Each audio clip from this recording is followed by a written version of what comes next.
Pada suatu sore, di warung kopi kecil dekat terminal, orang-orang mengenal Pak Arman sebagai lelaki biasa.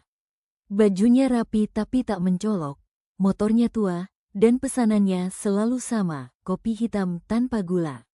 Tidak ada yang mengira bahwa lelaki itu pernah memegang uang lebih banyak daripada siapapun di kampung itu. Dulu, Pak Arman berbeda. Saat usahanya sedang naik, ia rajin bercerita tentang proyek, tentang mobil baru, tentang rencana rumah besar di kota.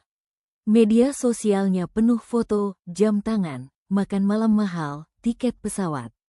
Ia merasa pantas menunjukkannya. Bukankah kerja keras harus terlihat?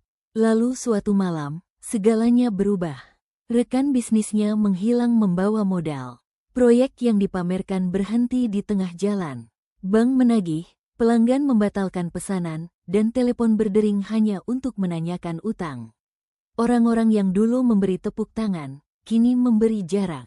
Dari semua pelajaran pahit itu, Pak Arman menyadari satu hal, uang yang terlihat terlalu terang, mudah menarik masalah. Ia bangkit pelan-pelan, kali ini tanpa sorotan. Tidak ada unggahan, tidak ada cerita panjang. Ia mencatat rapi, menunda keinginan, dan belajar mengatakan, cukup. Uangnya mulai bekerja lagi, diam-diam. Bertumbuh tanpa perlu saksi. Di warung kopi, suatu hari seorang pemuda duduk di sebelahnya. Ponselnya menyala, menampilkan foto motor sport baru. "Pak, pamer sedikit nggak apa-apa, kan?" tanya pemuda itu sambil tertawa. "Biar orang tahu kita berhasil." Pak Arman tersenyum. "Boleh," katanya pelan, "asal siap dengan harga yang menyertainya." "Harga apa?" "Perhatian," jawab Pak Arman. "Dan perhatian jarang gratis." Pemuda itu mengernyit. "Maksudnya, kalau kamu pamer, orang akan datang," kata Pak Arman. "Ada yang iri, ada yang minta, ada yang menguji. Uangmu jadi bising." Padahal uang paling kuat itu bekerja saat sunyi.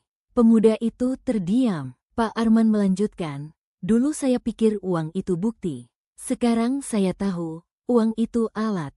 Alat untuk hidup tenang, bukan panggung." Sore makin turun. Suara kendaraan mereda. Pak Arman menyesap kopi terakhirnya.